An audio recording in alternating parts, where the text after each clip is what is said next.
Really quickly, I'm going to try to explain something that I already explained in the video, but the computer I was using was working slowly, so I'm on a faster computer.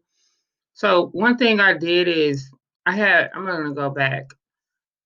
And this is after you have created a few lessons. So you have created a few lessons in Google Slides and you are ready to start lessons and go present these lessons to students. You want to go to peardeck.com and then click on the teacher login. And then once you click on the teacher login, it's going to retrieve all of these Google Slides where you have incorporated Pear Deck. So what I'm going to do is, for the sake of this, I'm going to click on this one. And you want to click Start Live Session. So you're going to come here, you're going to start your live session. And I just did an example lesson with some students. So what I found out is that it's a little easier than I thought to get students to join. So I would recommend, instead of having kids go to joinpd.com, just skip that. Just click here and click on give students a link, and then it's going to say link is copied to click to your clipboard. So what you want to do is give that link to your students in a chat.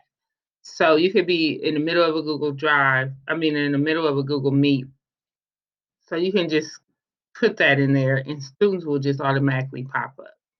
So once you give the students that link, you'll see when students have joined. So after students have joined, and I'm about to join, I'm just going to join really quickly. I'm going to paste this link and push enter. So I'm joining my own Pear Deck. And I'm skipping this question, and it's going to take me straight to this slide. So as you can see, it's going to be really self-explanatory to students. You just ask them the question, how was your Christmas break? And then they can add a response. So right here, I'm going to start. So once you see that a student has joined, then it's going to allow you to start. But before any students join, you cannot start. So you need some students to join in order to start. And let's see if I could get this. Hide these tools. Okay, so then you can go at the pace you want to go at. You see right here in the lower left-hand corner, I can just skip to the next slide. This slide is actually a video. And then I'm asking students a question on this slide. Oh, how are you feeling today? So let's go into what the students will see.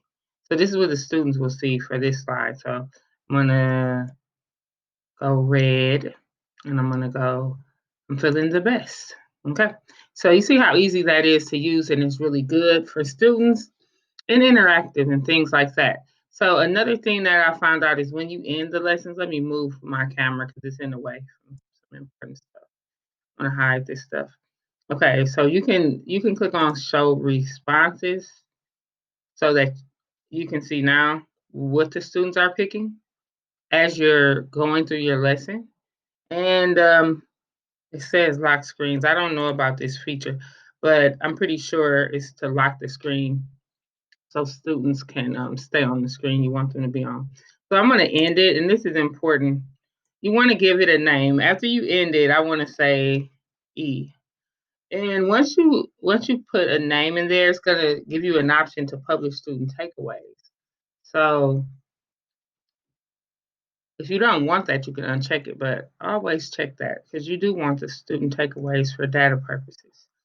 So one thing that I did differently is I shared it to a Google Classroom that I call Example. So I have a Google Classroom called Example, and I shared it as an announcement. Now I want to show you really quickly. So I'm going to post it in there, and now I'm going to view it. Okay. So if you want to go over the data from your lesson, the formative assessments, and just study that, then you can go ahead and download it. And I want you to see how it's going to look. And I'm about to run out of time for this video. So hopefully this goes faster. And since I just ended it, it's finalizing, so it may not work. But if it doesn't work before the video cuts off, I want you to see know that you can actually look at each student's response.